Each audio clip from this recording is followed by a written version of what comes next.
I can hear you just fine. Excellent. All right, man. Good to see you.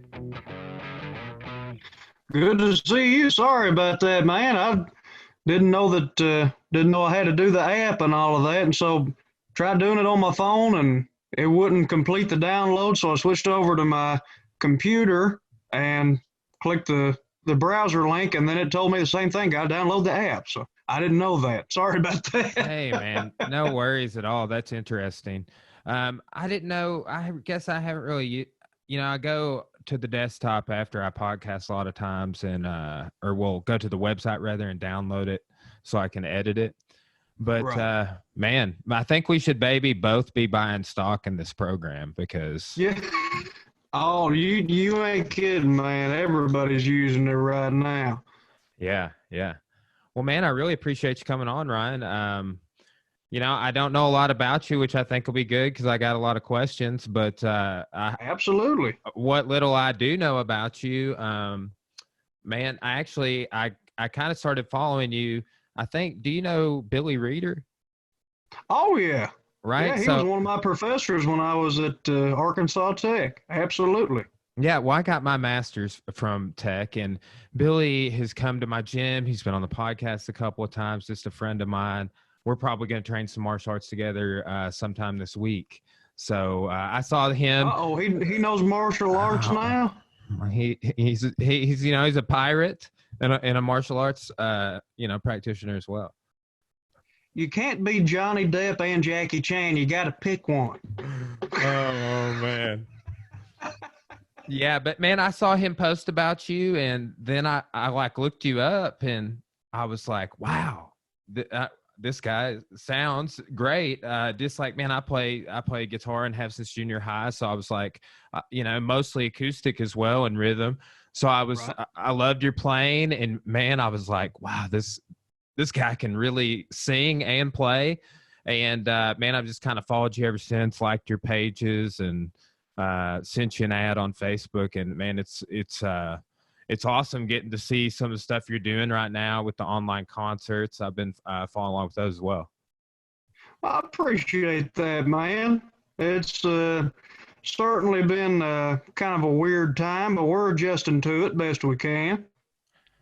Yeah. Well, man, how long have you been involved with music? How long you been playing?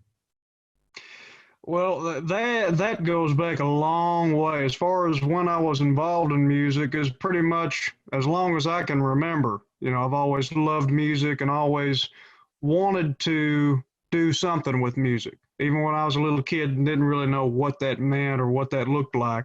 But I got my first guitar when I was about 4 years old. My mom got me one for Christmas. It was a little student guitar thing. The brand was Mark II. I remember a lot of other kids had that same guitar. Hope y'all mind. I'm gonna take one of my earbuds out because I can't hear myself. Okay. You're fine. I don't have this for whatever reason. I don't have this set up where I could hear myself. Normally, I might have thought about that ahead of time, but I don't always plan the best. But anyway, so I got my first guitar when I was 4, and from there, my goal was to be George Jones. I thought, like kids would say, I want to be a Power Ranger when I grow up, or I want to be a firefighter or whatever. I said, I want to be George Jones. That's before I heard, the going to the liquor store on the lawnmower story and all of that. And everybody always told me, well, just skip the drinking years. The music is fine. Just skip that part of it. You'll be fine. And that's really how it started. And from there, it kind of, just to give you an idea of how I got to where I am today, for years I just wanted to be George Jones, and that's all I'd listen to. George Jones, Clint Black, Garth Brooks, that was it. And then it reached a point when I was in third or fourth grade, well, no, probably third grade, when my Uncle Kevin was talking about this band that he used to go see all the time called Kiss. I'd never heard of Kiss, and I didn't know anything about that. But from what he was telling me, it didn't sound anything like George Jones. And I thought, well, I need to check that out one of these days. And one night I turned on the TV and VH1 had it. Yeah, exactly. Turned on the TV one night, and VH1 had a show called When Kiss Ruled the World, which you can still find it on YouTube. It's a pretty decent documentary. It's only about 25 minutes or so, but that changed everything. I was like, oh, so that's what he was talking about, breathing fire and spitting blood and the whole deal. And I made my mind up that night that, well, instead of George Jones, maybe I want to be Ace Frehley for a little while. And so I got an electric guitar and started playing rock and roll and heavy metal. Got into Black Sabbath, Van Halen, Motorhead, just all Judas Priest. Just exactly the opposite of what I grew up on. We went from George Jones to Lemmy. But they had similar lifestyles at one point. So you can see there's a little bit of a parallel at some point in the story. but yeah, and eventually figured out a way through hearing artists like Travis Tritt and Chris Stapleton, figured out that there's a way when country music came back into my life, and I realized I just can't go on without that, because country music, lyrically and musically, it just, there's an emotion to it, and there's a sense of understanding to it where it doesn't matter what you're going through, there's always a song there for it. And there's always something to make you realize that you're not alone. Somebody else has gone through what you're going through. And once I decided I got to get country music back in my life, this is too good to pass up on. I started rediscovering those old George Jones records and George Strait and Hank Williams and all that stuff I had loved as a kid, Merle Haggard, Mel Street.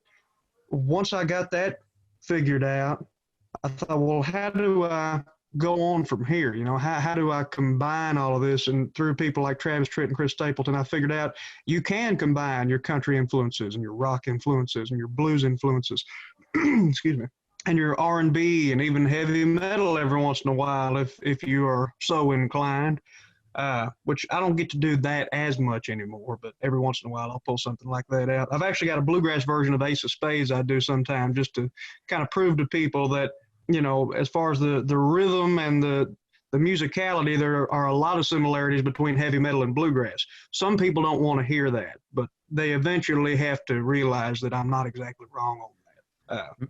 Man, but have you gotten into that was Billy in a Strings at all? nutshell, that's kind of how we got here. Man, I tell you what, I was late getting on that train, and I'm just ashamed for it because I heard people talking about him for the last probably 2 or 3 years. I know he's been doing it a while, but he's really blown up here in the last few years. I was hearing about how great he was, and I just, for whatever reason, I just never checked it out because, and this probably won't surprise anybody, when it comes to newer music, I pretty much have to find it myself because it's not that I'm picky about my music. It's just that as far as what I'll actually listen to on a regular basis, I know what I go towards, and I know kind of where to find that. Now, I'm really open-minded as far as listening to stuff. I'll listen to all kinds of stuff. I listen to music I don't like all the time. It's not to, because I've got a lot of friends in radio, but quite frankly, when you listen to the radio now, I hear a lot of stuff that I don't like, but I can appreciate it for what it is, and I can hear the elements that make it a good song. And I always appreciate listening to a good song, even if musically it's not really what I would go for. But with Billy Strings, that didn't apply at all because here's a guy playing bluegrass music, and he can also tear it up on a Telecaster like nobody's business. Well, that's right up my alley, and I still haven't checked the guy out. But I finally did earlier this year because I had seen a video of him playing with Tommy Emmanuel, which Tommy figures into my story a little bit later as far as influences go. And I saw, man, this guy's just going note for note with Tommy. And I consider Tommy Emmanuel to be the best guitar player alive right now. He has been for a long time in my book. But, man, just to see they were playing Working Man Blues, I think it was at Merle Fest last year or the year before. I realized, okay, this Billy Strings guy is the real deal. Yeah, and I did see what really finally got me totally on the Billy Strings train was watching, because he has several full concerts on YouTube, which that's cool of him because a lot of artists will have that taken down. It looks like he encourages it, which is really cool. It's almost like a Grateful Dead kind of thing where people do the tape trading at their shows. But he walks on stage, as these long-haired, hippie-looking guys, you know, tattoos and all of this, walking on the stage with acoustic guitar and banjo and mandolin, and you know, and you're thinking, oh man, what's this going to be? Is this going to look like, you know? Now I already knew just from seeing the Working Man Blues thing that he knows how to play traditional bluegrass. So I kind of knew what was coming, but it was still a treat to see because these guys walk on stage and you think, you know, what kind of hippie grass jam stuff are they going to start getting into here? You know, what kind of Fish meets Dave Matthews meets Flatt and Scruggs are they about to get into here? And he starts strumming his guitar and he says, all right, well, it's good to see y'all here tonight. Thanks for coming. And then he starts into a Larry Sparks tune, you know, Taking a Slow Train, one of my favorite bluegrass songs, starts into a Larry Sparks tune, just as good as I have ever heard it done. And you can tell these boys can pick bluegrass just as well as any of the traditional guys. But they do the jam thing better than anybody. They do that too. That's what I love is they do all of it, and they do it so well. You know, to do from the most traditional bluegrass to the most experimental out there stuff and do it on that high of a level, man, I'm a fan now. Yeah, apparently I can't shut up about it. That's how excited I am about Billy Strings. I've only been listening to him for a short time as well. I saw him. We went to see Widespread Panic play an acoustic show at the Ryman, and he set in with them. And I'd heard of him, and everybody was talking, predicting that he was going to set in with them. And he now covers a Widespread Panic song, and then another song that Panic covers, he's added to his repertoire, and he's doing Allman Brothers and stuff. But man, he sets in with some of my favorite artists and performers and melts my face every time. Oh, absolutely. You know, I saw him, I guess it was probably a few months ago, he was on stage with Tyler Childers playing Trudy, which is my favorite Charlie Daniels song. It's one that a lot of people don't necessarily know. If you're a Charlie Daniels fan, you probably know the song. But it never was really a radio hit or anything like that. But it's just a great, it's like a bluesy groove rock song. You know, it's not, everybody calls Charlie Daniels country or southern rock, and he did that too, but he had so much stuff that was like jazz fusion and blues and R&B type stuff, and he did so much different music, and Trudy is a great example of that. But yeah, Billy Strings went out with Tyler Childers and cranked up a Telecaster and just absolutely tore the place down. So that may have been the first time I saw him play plugged in. Proudly admit that, yeah, that was the same thing for me. That was the first time I had seen him play electric. Everything else I'd seen was acoustic, even though he could still play just as well. You know, a lot of people with the acoustic, and this is part of why I love Tommy Emmanuel so much. So many people, when they play acoustic, it's almost like they're playing a totally different style, because for whatever reason, they just can't figure out how to translate what they do on an electric guitar to an acoustic guitar. And I was the same way when I made that transition, because I played electric for years. And going to acoustic guitar, it's like, man, you really have to figure out what you are and what you're doing when you make that move, because you don't have any pedals or, you know, any kind of special. You can't just crank up the wah-wah and make it sound like, you know, I used to do that all the time, where I'd get my Crybaby and just crank that thing up, and man, those notes were swimming around, and you couldn't tell that I was a bad guitar player, because it was just the wah, wah, wah. That's all you could hear. And, oh man, yeah, I remember when I was 12. Yeah. So yeah, Billy Strings is man, he's on another level with that. He is. I'm excited to see what he has left to come. You know, he's so young. So me too. Well, we're on the front end. For Isabel in August, they're doing a show in Little Rock at the amphitheater. We have tickets to that. I don't know if it'll happen. It's going to go now. Yeah. I almost don't think it will, because I think they've already sold too many tickets, which normally would be a great thing, but now I don't know that because they had sold, the last time I had looked at the Ticketmaster page, they had sold almost the majority of the built-in seating. Now, of course, the lawn, you can be experimental on the lawn. You know, you can there's enough room there where you can do some social distancing. The pit, I don't really know what they would do there. I guess they would just have to kind of probably just put chairs out. I know it was going to be standing room. They'd probably have to put chairs out and just make it 6 feet between rows and all of that. But man, I don't know. They can do it. It would probably take a total restructure of how they're doing the event, and they would probably have to either move people's tickets around or just cancel everybody's tickets and put them back on sale with a limited number.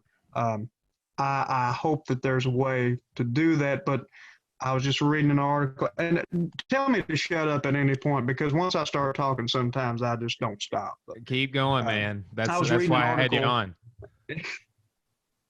Well, and this is, since we're on this topic, and it's, a lot of people are talking about it, but it's a reality. It's something that we're all kind of facing right now, not only as musicians, but music fans, I was reading an article last night about the realistic timeline of how we can expect events to roll out.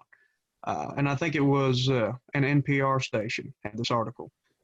It may have been in Boston. I can't remember.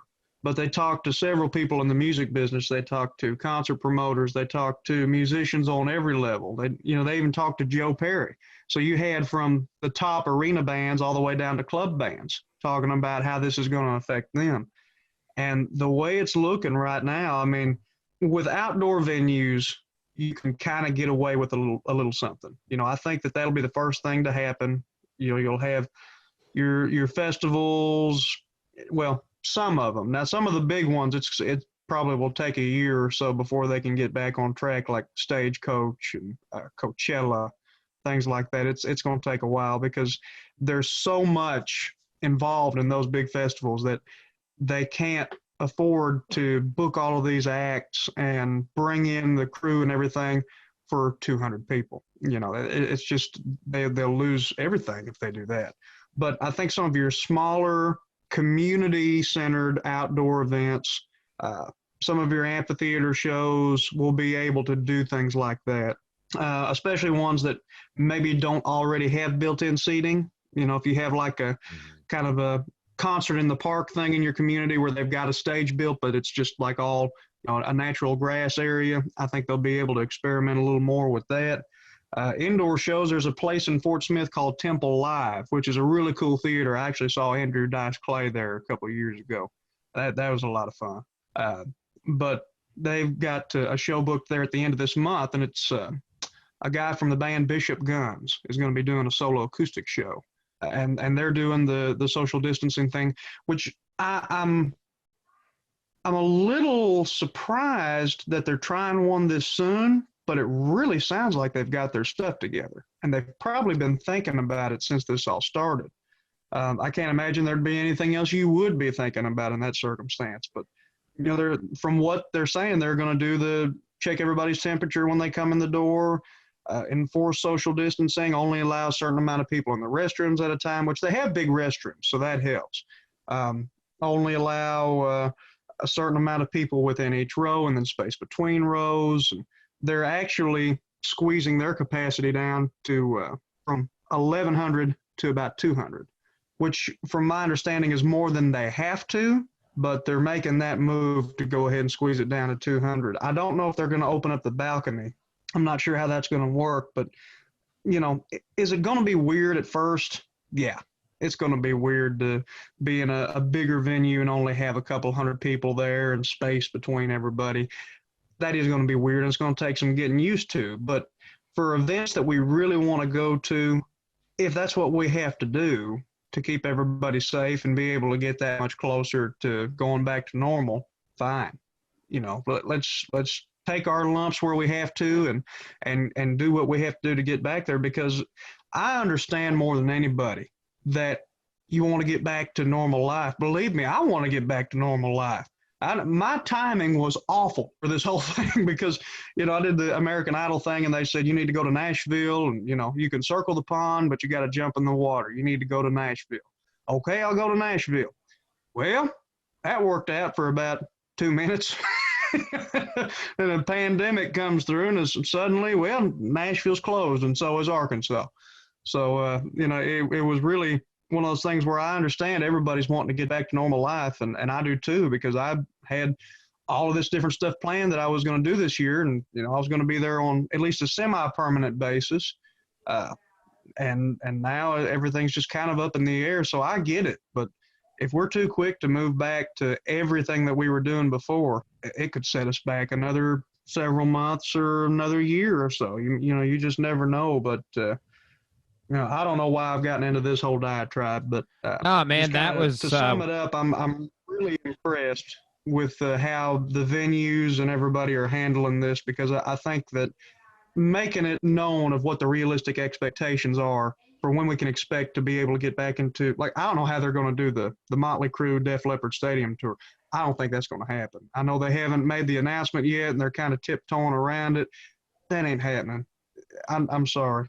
I mean, you've got they're paying Crue $2 million a night, Def Leppard $1 million a night, Poison's a little over 200,000, and I don't know what Joan Jett's getting, but anyway, you've got probably, what would that be, with crew and staging and everything? You're looking at probably $6 million a night that you've got invested into this thing, and you can only let 30-40% of the people who buy tickets in. They're not going to lose all that money. I think that they're going to back that thing up until next year and just hope that Crew will honor the tour. But anyway, yeah. I'm just really proud of how everybody's handling it in the industry, and I think we're slowly on the right track, but we have to keep going slow on it right now. We can't speed down that track just yet. But anyway, with all that being said. No, man, I totally am in agreement with you. My wife and I, we own a martial arts academy here in Russellville. I teach college, and it's a very much in both of those realms, it's kind of an uncertain situation with gyms reopening and us going back to choking people on jiu-jitsu and stuff like that. So it's been a weird time, but how it has affected you is one thing I was wanting to talk to you about, how all this, because, man, I know it kind of derailed some of your plans. So that was kind of one thing I'd wanted to bring up. Man, are you related to any other Harmons that play music? Like Kent Harmon? Yeah, we're actually cousins. Yeah, and I hear all the time about people who I may or may not be related to, and you just kind of, in Arkansas, you kind of have to take somebody's word for it. Oh, you related to Billy Joe Don Bob, the third, and well, probably somewhere along the way, sure. Yeah, man, I know there's two Harmon brothers in a band called Fiscal Spliff. That's kind of a bluesy band, and I was like, man, these Harmon people can jam. That's what I didn't know if y'all were related or what. Anyhow, but man, do you play any other instruments other than guitar? I do. I'm kind of bad about it. I'll get on little phases where I'll really hunker down and start getting better at something, and then I'll kind of put it down for a few weeks. I play mandolin. I'm getting better at mandolin. Still kind of on a rhythm level. I'm kind of where I was close to where I want to be there. But with leads, I want to get much better as a lead player with mandolin.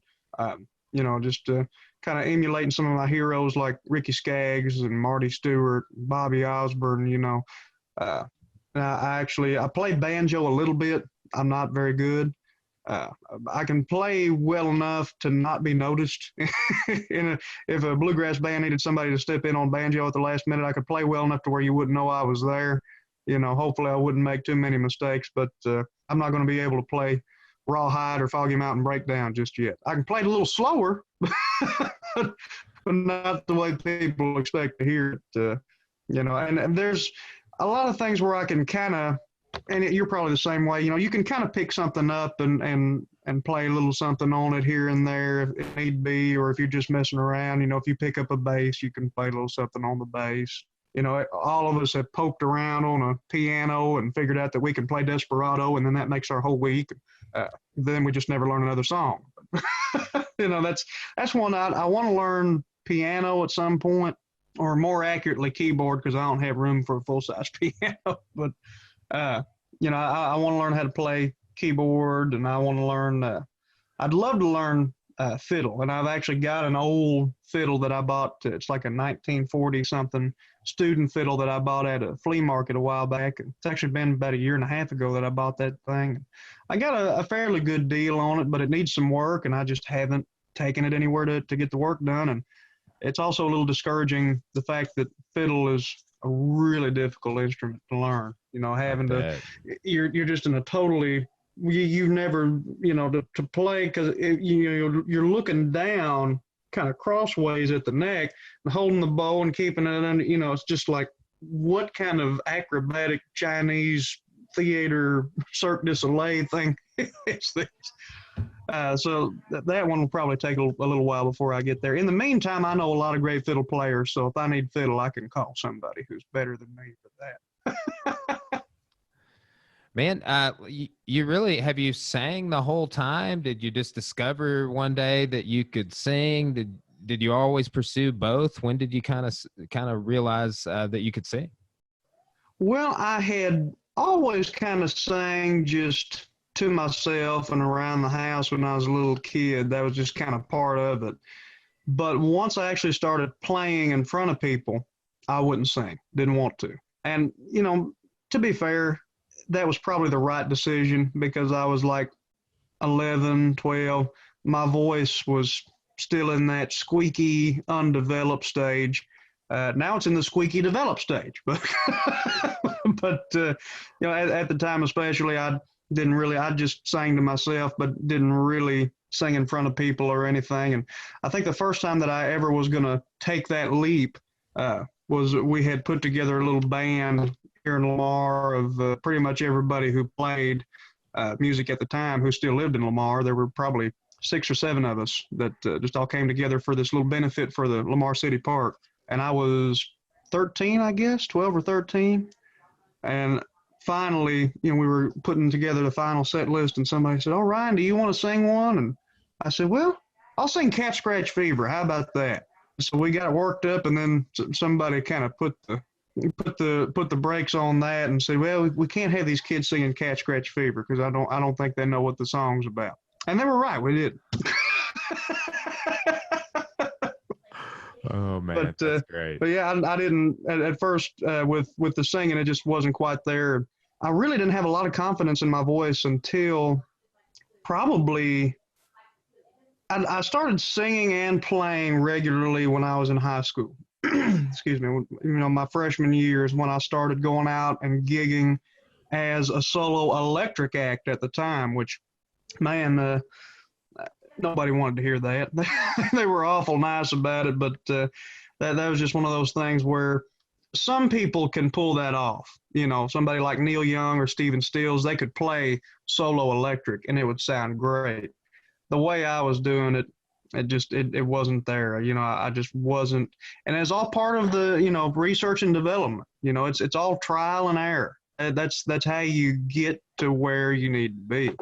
And so just starting off playing at places like the Arkansas-Oklahoma State Fair in Fort Smith, a lady named Pam Carter, who ran the Dr. Pepper stage at the time at the fair, she just was way nicer to me than she needed to be. She gave me a chance to go up there when I hadn't played in front of anybody before, as far as like actually having my own gig. She gave me 30 minutes on that stage, which ended up that year, the first year I played there, it was my first gig as a solo act, you know, outside of playing with the band at the park and all that kind of stuff and doing talent shows. My first actual gig got moved to Harper Stadium because they had a motocross thing set up where the outdoor stage, the free stage, normally was. So here's my first gig, and I'm playing in Harper Stadium. Oh man, this is great, you know, and it seats 10,000 people, and there were 12 people there.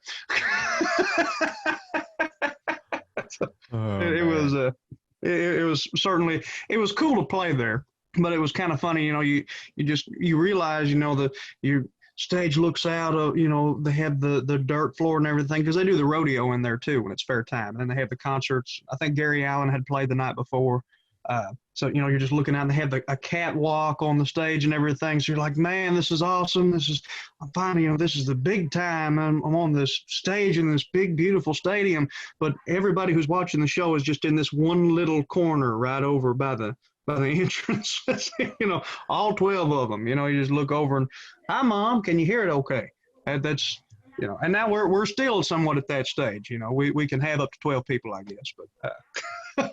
But yeah, that was really when I started singing full time with it, but didn't really discover what the whole thing, you have to figure out what your strengths and your weaknesses are. You got to know your limitations. And I would try singing stuff that I had no business singing. And, it was a lot of fun. And thankfully, I got past that stage early in life. And, hopefully nobody's got any videos of me trying to, do all these Ronnie James Dio songs when I had no voice to do them with. Or if they do, maybe it would make somebody laugh. Who knows? Just bring a smile to somebody's face, even if it's at my own expense. But, it was around the same time when I figured out musically where I fit, hearing people like Travis Tritt and Chris Stapleton and, kind of feeling like, not to compare myself to them because, they have gone to levels I haven't gone to, and they are, to me, they're on another level. They're top shelf as far as I'm concerned. I hope to be as good as they are one of these days, and I certainly don't want to just copy what they do. But starting off, when I heard those two, I thought, well, that makes me feel a little better to know that what I want to do isn't so weird. And to know that, because I've always had kind of a rougher sounding voice, it's not, and part of it is I probably didn't work on it as much as I should have when I started out singing. I never took any lessons, which it's not that I regret it. It's just there's a lot of things I had to learn myself the hard way, breath control and all these things that I had to just work on without having any proper instruction on it. Not that I was ever going to be some, operatic Pavarotti kind of singer, that was never going to happen anyway. But for even what I was doing, I wanted it to be as good as possible. And so kind of emulating originally, everybody's got to start from somewhere. Everybody copies to begin with. So kind of copying people like Travis Tritt, Chris Stapleton, Sturgill Simpson early on, because I had his Meta Modern Sounds and Country Music record. And that was another thing that kind of helped me to figure out that I wasn't really alone with what I was wanting to do. There were a lot of people who did that same thing. And so it was probably later in high school to my early college years when I really got comfortable with my voice and kind of figured out what I sounded like. Now, as far as the do we want to go ahead and get into the acoustic part of things, or is there? I've just realized I gave about a half-hour answer there. No, you're all good, Ryan. Well, man, yeah. I mean, honestly, you talking about how I like the research and development comments about this trial and error and kind of being self-taught and, learning what you can. And in many ways, I've done a lot of that myself along my pathways to success. But do you write all your own stuff and everything? I mean, is that true? I do. Now I still do covers when I play live. That's just one of those things that everybody has to do, and I enjoy it. I kind of got to the point, and this is where the Tommy Emmanuel part really comes in big time. I think is the way that Tommy Emmanuel will play it. It's not that he rearranges it out of boredom or rearranges it just to be different. He rearranges a song to fit who he is as an artist, and the way he does it. It not only sounds great, but it's exciting. It goes somewhere. It moves along. It doesn't just sound like somebody covering a song, especially with him being strictly an instrumental musician, aside from a few songs where he'll sing every now and then. But that's really difficult to do. But that kind of gave me a little bit of something to look up to and kind of something to strive for.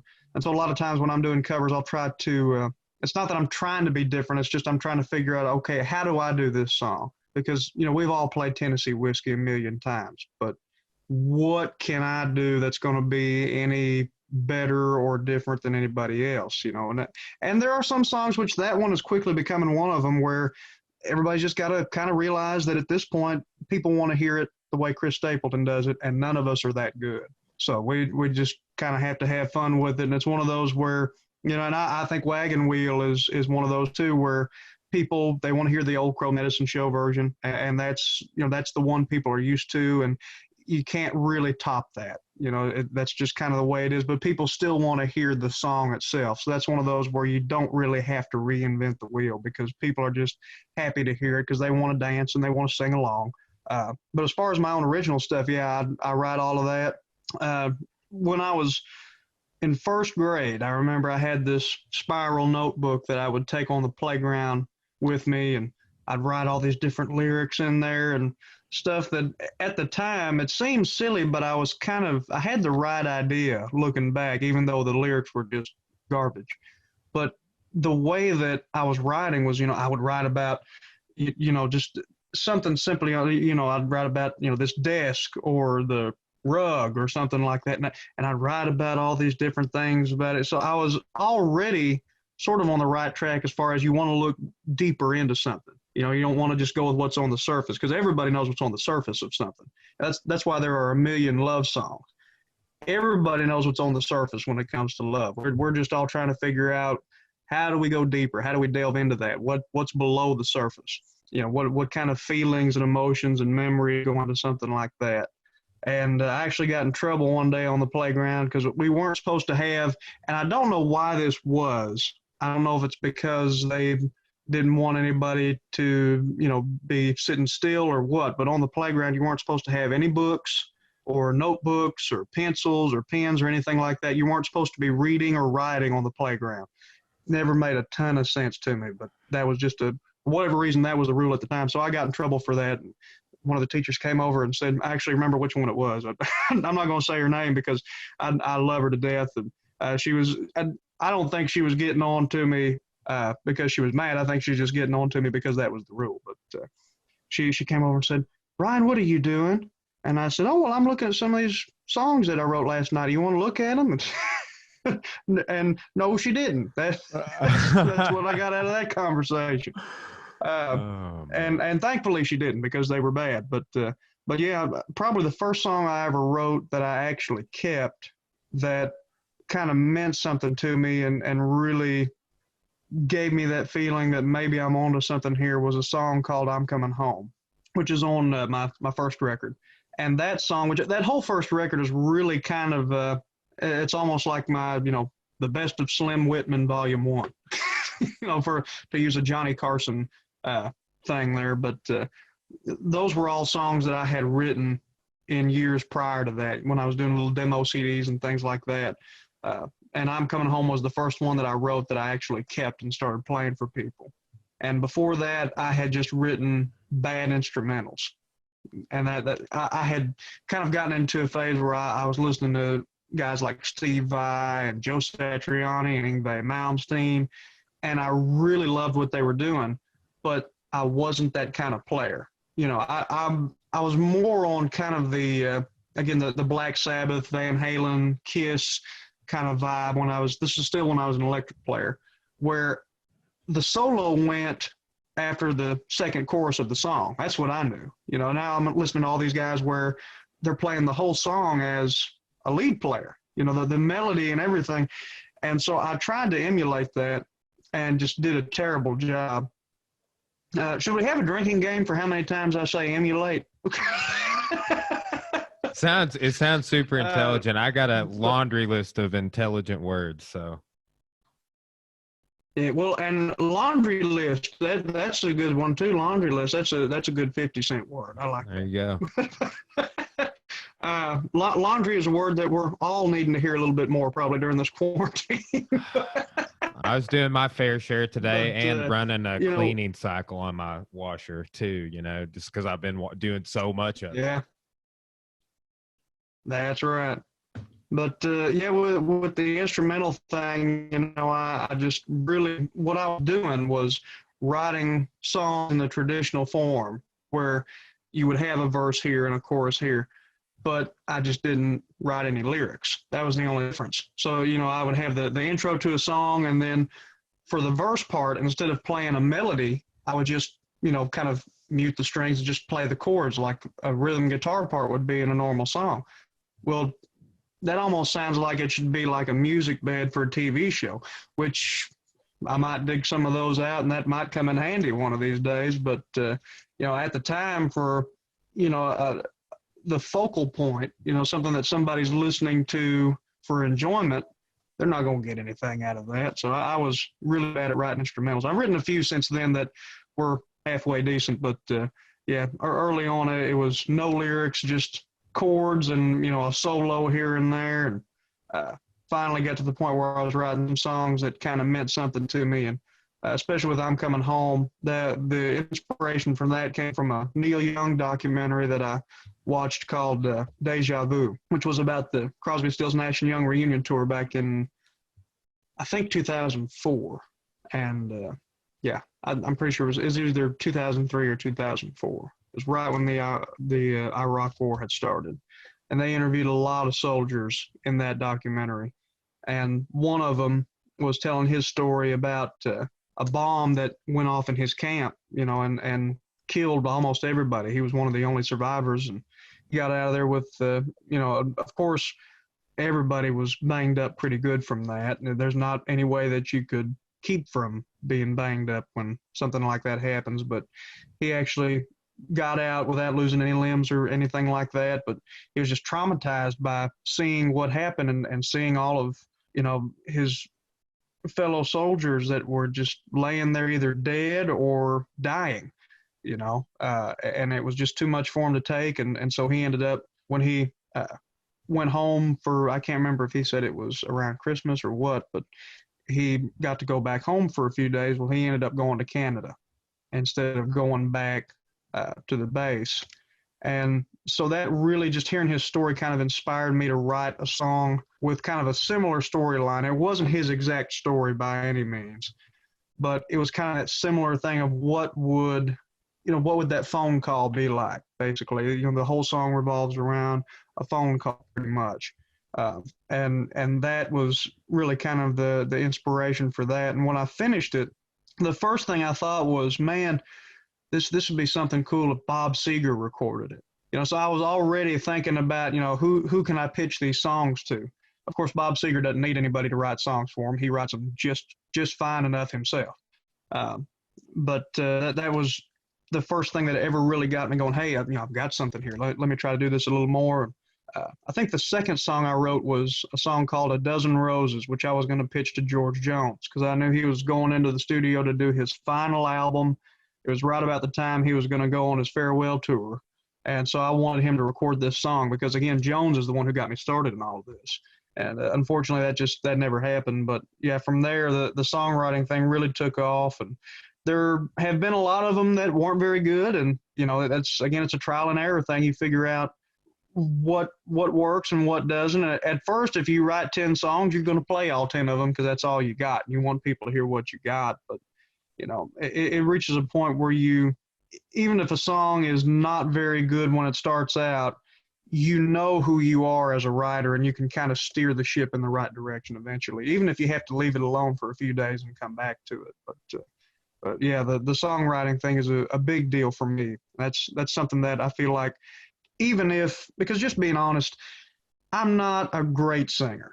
I do what I do and I'm fortunate that people like it, but I'm not on the level of, people like Chris Stapleton, like, one of my other favorite singers that, people on the internet always like to make jokes, but Michael Bolton, an incredible singer. People always like, the Office Space jokes and everything. And, there will be no Michael Bolton played in this office. People always want to make those kind of jokes, but man, and not only is he a great singer, he's also a great songwriter. But I'm just not on, I know I'm not on that level as a singer. I would love to be, and who knows, maybe the more I work on it, I might figure something out to where I can figure out how to make my style a little better like that. But I know that I'm not God's gift to singing or God's gift to guitar playing or anything like that, or even with songwriting. But songwriting, I feel like, is one of those things where even if in a town like Nashville, where so many people just about die trying to get that chance to be a recording artist, even if you get that chance and it doesn't quite pan out, if you record a few songs and then the label drops you, or if you have a development deal and it just kind of never goes anywhere, if you can write songs, you've always got a place there. And so that's something I've always focused on. And, heroes of mine like Guy Clark and John Prine, and unfortunately, both of them are no longer with us. And that was kind of an interesting thing. The first time I was ever going to go, that I had thought I was going to go to Nashville, was when I graduated college. I was going to go the day after graduation. And I didn't know what I was going to do. I just knew I was going to go there and just see what happened and see what I could do. Thankfully, I only had, I think, $237 or something like that in my bank account. So, I could have made the trip there and back. It's just, even at a Motel 6, I ain't going to be there very long. But it was one of those things where I really wanted to just go and be there and see what it was like. And I had been there before as a tourist, but it's a totally different thing to go there as, as a musician. And I wanted to meet Guy Clark the first time I went to Nashville. That was my goal. Unfortunately, he passed away before that, so I was never able to fulfill that dream of meeting one of my heroes. Excuse me. I don't know what. I've got a frog in my throat today. Man, that has happened to me. I'm not sick, I swear to you. I had somebody on the podcast a while, right when all this stuff was happening, right here in my studio, and I started coughing, and I kept reassuring them. I'm like, hey, I don't have the COVID, okay? That's right. Anyway. Yeah, but that was kind of the strange thing about it. The first time I wanted to go to Nashville, I wanted to go track down Guy Clark and just meet him, and even just to tell him how much his music meant to me and how big of an influence he has been on me as a songwriter. Unfortunately, that never happened. And then this time when I was planning to go to Nashville, because I kind of was back and forth on it after I filmed the American Idol stuff, because we filmed that back in late September, early October is when we filmed all of that. And I was kind of back and forth because I had this might sound strange, but it's like I knew what they said when I left the room.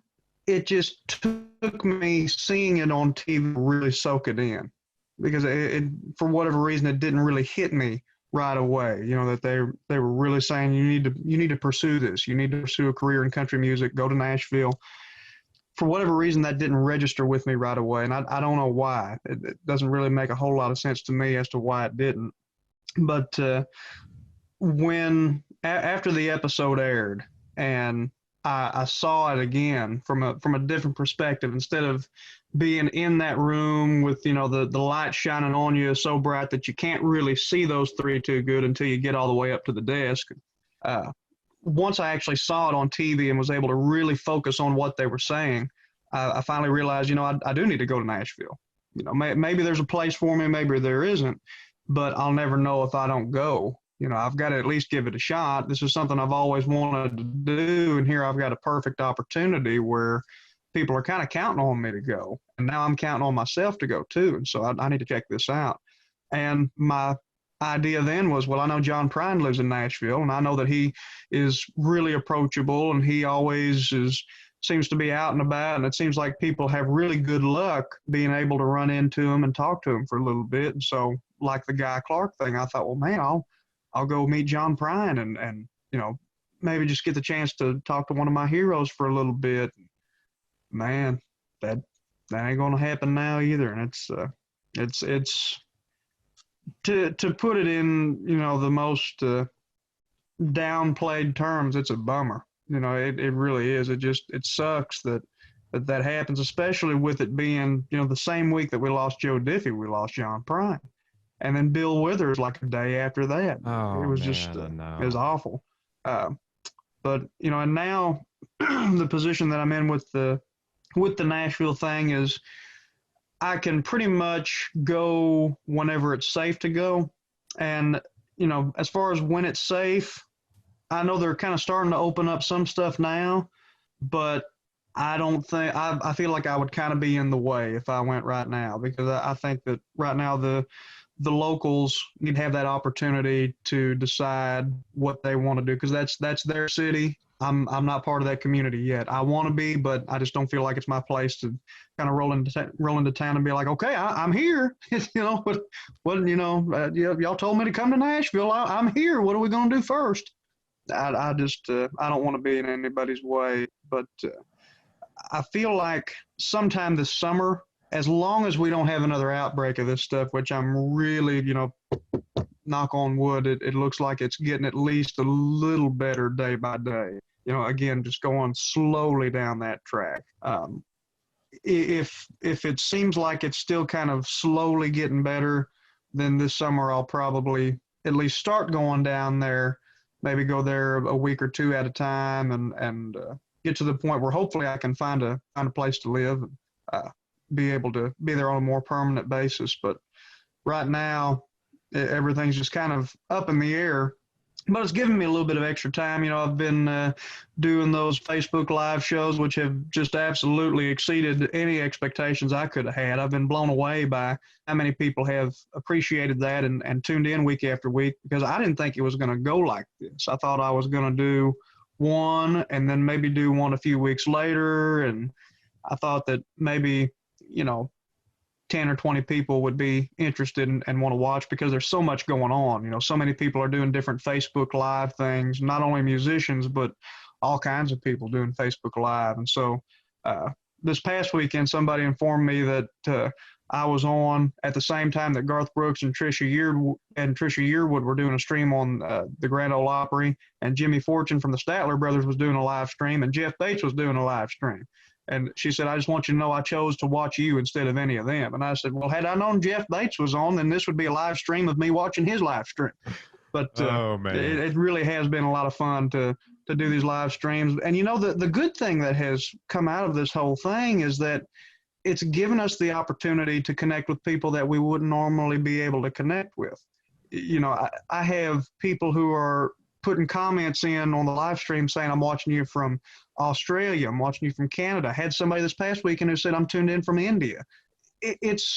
I'm fortunate that right now, especially after the American Idol thing, I'm in a position where I can maybe branch out and play some places I've never played before, but it's still pretty much going to be just the United States and maybe Canada. I hope I can do that here pretty soon, within the next couple of years or so, or just whenever we're able to get back to performing again. But, the likelihood of being able to have that same connection with somebody from Australia or India or the United Kingdom or wherever it may be, they're not going to hop on a plane and come to Little Rock to see me play at a club.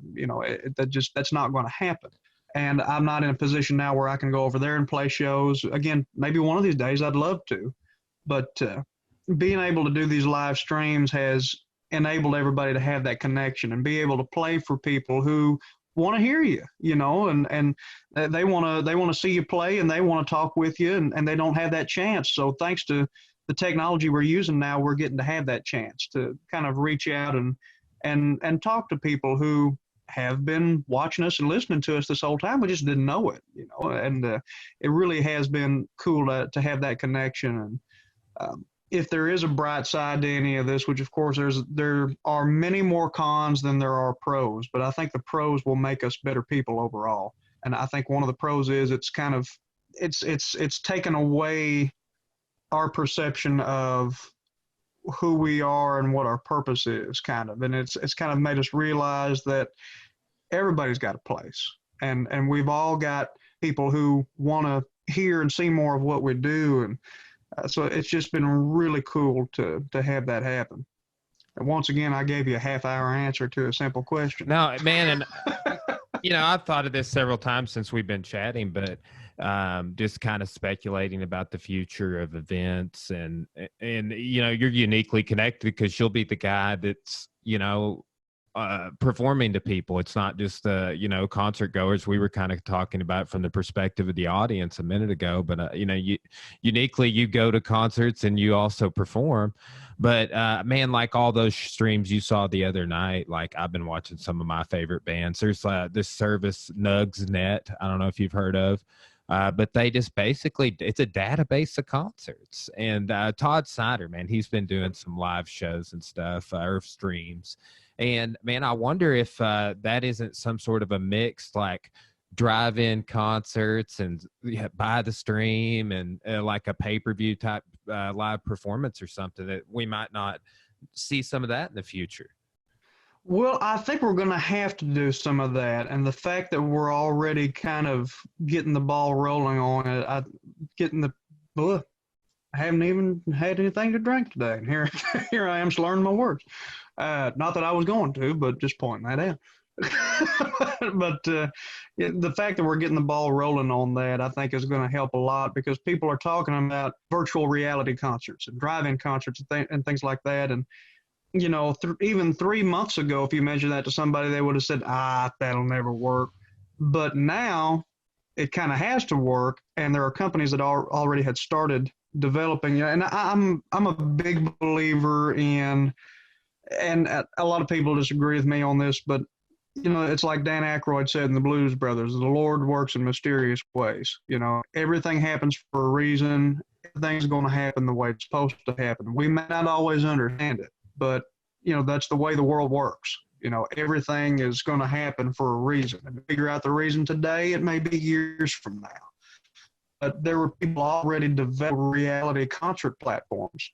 And you started seeing ads on Facebook for those in the last several months. Well, now, thank goodness they did develop that, because now we can actually use that to our benefit. We can see a lot of these things that had already been recorded. And I took a look. I don't have any virtual reality equipment, but I just took a look at it on my phone, the way that you can, you know, turn the camera around and look at everything. It looks really cool. They figured it out. It looks really cool. It will never replace being there in person. But since we have to have alternatives, man, that's a cool one. The drive-in concert, that's another thing. I had started thinking about that about a month or so ago, because we have a theater here in Clarksville that's been doing drive-in movies, which that's really cool, man. It's like a blast from the past, you know, able to see those drive-in movies come back. And that's one of those things that I think we ought to continue doing even after we don't have to. You know, little things like that, you know, or you know, going to the drive-in, you know, going to like the Diamond Drive-In in Clarksville, which has been here my whole life and even longer, you know, just going there and pulling in and getting some ice cream and everything. It's like, okay, we can't go in right now, but even after we can, there's a beauty to some of this stuff right now. Some of these things that, you know, that our parents or our grandparents grew up enjoying, you know, going to the drive-in movie or going down to the diner and sitting in the car with the windows rolled down and just letting that breeze come through, and, you know, having a chocolate malt or something like that. There's a beauty to some of this stuff that I think we really need to keep a hold of after this is all said and done. But the drive-in concert thing, I started thinking about, like I said, about a month ago when I was doing drive-in movies, and I thought, that'd be pretty cool. I know Jimmy Buffett played at a drive-in in Frisco, Texas a couple of years ago. Of course, there were a lot more people there than there would be for a drive-in concert now. But I think when he played at the drive-in, I don't think that they actually had cars there. I think they just were some stuff out for people to, you know, have standing room and stuff like that. But you know, still that idea, and we've seen the articles come up on Facebook in the last couple of weeks. I think in Denmark or something like that, they've been doing drive-in concerts. That field where you would normally see 100,000 people is now like, you know, 10,000 cars or something like that. But still, any way that we can have that connection, and the fact that we're still able to have that online now, because we're kind of forced to, but again, there's a beauty to it. And I think that if we can get something off the ground like that, like drive-in concerts, not only will that be a way to kind of stimulate the live music economy again, but I think it'll be something really cool that maybe could continue into the future at some point, because you don't even have to, you can stay in your pajamas and go to a drive-in concert, but you can still be there and see it in person. And you don't have to get out of your car or anything. And, you know, you can go on your way there, you know, if they don't sell snacks at the drive-in place you're going, you can, on your way there, you can swing by McDonald's or something, or go to the diner. And I mean, there's just so many cool things about it that we can do in ways that we could support local businesses throughout the whole process. You know, you swing by your local diner on the way, and then you go to your local drive-in and you watch your favorite local performer on stage. There's just a lot of cool things with it. But yeah, I'm sad that it had to come about this way, but I think there are a lot of cool things that we've learned from this, and a lot of cool things that we can try going forward with this. And I've said this before to some friends of mine when we were talking about it. I think we're going to be a lot better prepared the next time something like this comes around, because and it will happen again. That's the way that life has been. There are always tough times. It takes from 5 years to talking with a buddy of mine, and that this kind of rivals like 9/11 as far as what I remember in my lifetime as being really impactful events on the world. And it takes a while for something else like that to come around. Our unity and our faith in humanity and everything will always be tested. And those tests give us the opportunity to kind of make up for the mistakes that we've made, and to really just kind of be nicer to one another and really be more appreciative of everything that we have, because we still haven't hit the bottom. Some people think that we have, but it could get a lot worse. It always could get worse. Even when you hit bottom, you can dig deeper. It can always get worse. So no matter how bad it gets, I was listening to a Trace Adkins song yesterday that just totally summed this up. Tough times don't last. Tough people do. And I believe that with all my heart. Yeah, man, we are going to. I think this is going to push us forward as a society, and then as a community in a lot of ways. And actually, too, I don't know. We hadn't talked about this yet, but I'm actually from Johnson County. Also, grew up in Clarksville. Know all the places you're talking about. Do you remember that drive-through movie theater out on 64 forever, out there across from the Parker Animal Clinic? Do you remember that? And I remember when I was a kid. I vaguely remember that. Yeah, they tore it down a few years ago, but man, I think Paul Castleman lives over there. That's where his house is at. But I remember there being an old screen, and my dad told me that when he was in high school in the 70s, that's where he saw the first Star Wars movie, and that blew my mind. Well, see, and that's exactly, we can have those moments right now if we just look at the silver lining, because companies like, and I understand why they're doing it. Companies like Universal are choosing to go to streaming only right now for their movie releases. And it seems like they're going to have a bigger profit margin with it, which is good for the industry overall. But there's something cool about it. Could you imagine if the next Star Wars movie, if they let that release to select theaters and they had a drive-in thing for it? Could you imagine being able to tell our kids and our grandkids one of these days that we did the same thing? How cool would that be to have that go in cycles like that, to where we can have those same experiences? I know that the technology has advanced to where a drive-in movie is not the most perfect environment to see a movie now, but there's something cool about that whole experience, and there's just something to be said about having. Life is not always about the highest quality of the moment. It's about having that experience. It's not always about, the quality of watching this movie on my phone, I can watch it in 4K, or I can watch it on this, old dusty screen at this old drive-in movie. Well, that's an experience. There's something more to that than watching it on my phone, even though it's in 4K on my phone. I want that experience. There's more to it with that. I'm a believer in that. I'm excited. I don't know if you can tell. I'm excited about the good thing that can come out of something like this. Man, and you have to look at things that way. And it's I've just any students I interact with from the gyms. We have like 250 members from the gym, and then I have 150 college students, and I'm just like, look, stay positive, develop a new routine.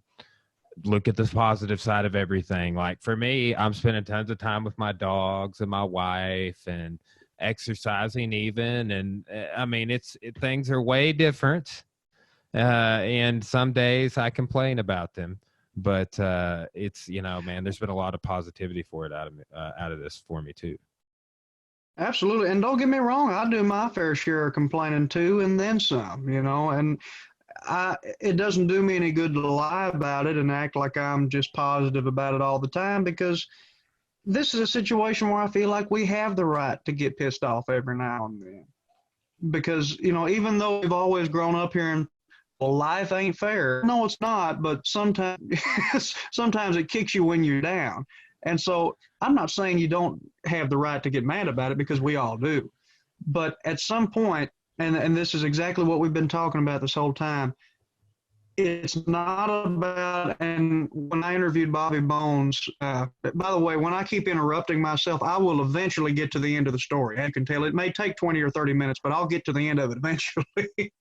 But when I was doing the American Idol thing and I interviewed Bobby Bones, the one thing that he told me that has really stuck in my mind that I could relate to, because it's not anything that I was consciously doing. It's just something that I kind of did because I had to. He was talking about, I'm not saying that I'm the best. I'm not saying I'm the most talented, but I can get told no, back up and keep going. And that's what we're going through now. There's all of these things that we want to do, and life is telling us no. So we have to get up, dust ourselves off, and move forward.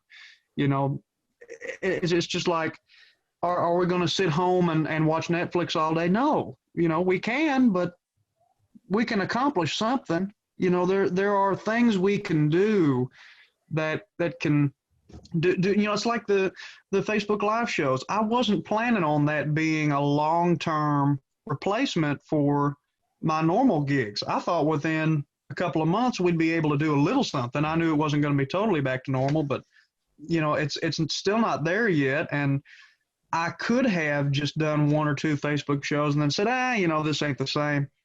But it's the people who are watching give you that same feeling. And that's why you're doing it in the first place. It doesn't have anything to do with the location, even though I've played some really cool places that I miss and I want to get back to. But it's not about the location. It's not about being on a stage. Sometimes you just got to let your ego get out of the way and say, okay, I don't have to be under those bright lights and act like I'm somebody.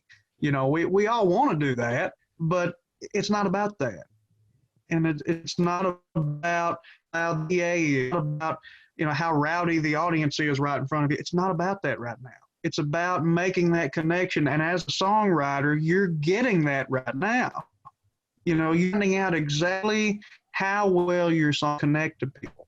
Instead of getting applause, you're getting comments from people saying, man, that song reminds me of, this moment in my life. It reminds me of what I'm going through right now. I've been getting letters from people who, well, I say letters. I'm somewhat old school. I use the term letters, but they're, Facebook and Instagram messages, but I call them letters. Anything longer than a paragraph, I consider a letter. But I've been getting these messages from people in the military, and even I've had several nurses and doctors from New York City reach out to me and tell me they've been listening to my music and that they saw my audition on American Idol. And I've got to tell you, those mean more to me right now than anything else, to have those kind of messages, knowing that you're talking to somebody who's a true hero, somebody who is totally selfless and is putting their wants and needs out of the way for somebody else. These doctors, these nurses, military personnel, all of them. And the fact that they're taking time out of their busy schedules, when any free time they get, they should take for themselves and just try to get a wink of sleep if they can. But instead of that, they're taking their free time to write you a note and let you know that something you did made them feel good or just brought a smile to their face. I wasn't getting that before this, like this, and maybe it's because I wasn't paying attention, and that may be part of this whole thing is maybe we'll pay a little more attention now to these little moments, and we won't just think about, the cold interaction of, well, did they applaud at the end of the song or not? Well, that doesn't mean they didn't like it. Maybe they're just kind of thinking for a minute, and it's just a different thing to get that kind of a response. And I'm just grateful for it. We always wish that we could go back to doing what we were used to doing, but sometimes when we get out of our comfort zone is when we figure out the things that really matter. And that's been happening a lot lately. Yeah, man, you have such a humble and noble approach to everything you're doing, man. It's been awesome talking to you. It's times like these, it's kind of awesome talking to anybody. Like I've been doing these podcasts with people from all over, and it's just seeing people, man. When I see it, like when somebody comes up on the screen, it's like new person. You're like, hey, an interaction. There's somebody to talk to. Oh man. Well, hey Ryan, tell us. Let's go ahead and kind of wrap it up, man. But tell us, how can we support you? Where can people find your music, or your pages, social media, stuff like that? Well, there's a lot of stuff going on right now, and I'm kind of experimenting a little with different ways to do things. I announced a couple of things this week. There are a couple of projects we've got going on. There's a company in Little Rock called Silver Eagle GPX. They're a screen printing company, locally owned and operated, a great business, great people making great products. And Travis from Silver Eagle reached out to me, and he came up with this great idea, because he's also a local musician. He came up with this great idea to do T-shirts for local bands and local solo artists, and have those T-shirts available online. And when people buy one, the T-shirts are $20 a piece. Doesn't matter what band or artist you buy. They're $20 a piece. $10 goes to the screen printing company. $10 goes to the artist. So you're not only helping to support your favorite local artist, you're helping to support a great locally owned and operated business. And we're all in the same boat right now in that sense. So that was a great idea that they came up with, and I'm really excited about it. And we launched that T-shirt this past week, and so you can. The easiest way is to go to my website, ryanharmonmusic.com. Click on the merchandise tab, and that'll take you there. It's about halfway down on the page. I have a section that's just for that shirt, and you can't buy it through me. You can only buy it through the link that Silver Eagle has set up. So that's and it's kind of a limited edition thing. I'm not trying to sound like a car salesman, but it really is a limited run that we're doing with this. We don't know exactly how many it'll end up being, because they're made to order. But thanks, man. That's awesome. I didn't know you could do that. I'm gonna have to start using this Zoom thing more often. I was joking earlier. It's a cool little platform. Well, yeah, man. I will. I'm gonna go ahead and get one for myself right now. Oh, thanks, man. Well, hey, it's really cool, and the design of it, it'll probably end up having the way that they do it. They put a little section at the bottom of it that says hashtag supporter against COVID-19, and that's really the theme for the whole thing is supporting local artists and local businesses through this time. So that's a really great way to do it, and I highly encourage everybody, even if you don't want one of my T-shirts, go look at the ones for the other bands and the other artists, because I've got a lot of friends who are doing that right now. So that's a really great way to do it. Man, I appreciate that. That's awesome, man. Hey, man. Another thanks thing for coming on the podcast. Is I've just joined up. Anytime, man. I do want to also mention just real quick, I've also joined up with a platform called Cameo. So if you go to cameo.com/RyanHarmonMusic, I can do personalized video messages and greetings for people in your life. And of course, Mother's Day is coming up at the time we're filming this. So that's something to check out. And everything else, you can just go to RyanHarmonMusic.com, and you can find me on there eventually, whatever you're looking for, hopefully. All right, man. Well, I will share these links to Ryan in the description of the podcast video when I get it uploaded. I'll tag you over. And man, I've got an all new studio I've been working on. It's way bigger, and I'm going to have a nicer board. And one of the goals is to do tiny desk concerts in this new studio. That'd be awesome. Yeah. So maybe we can have you out one of these days and do something like that. But man, I really appreciate you coming on today. It's been awesome talking to you. Hey, thanks for bringing me on, man. I appreciate it. And, I tend to get a little long-winded, but, man, it's always great to talk about music and just talk about the good things in life. So I appreciate you having me on. This is a great show you've got going on, man. Likewise. Thank you so much, Ryan. And it's been a pleasure, man. We'll talk to you soon. Sounds good. Thanks a lot. All right, man. Take it easy. You too.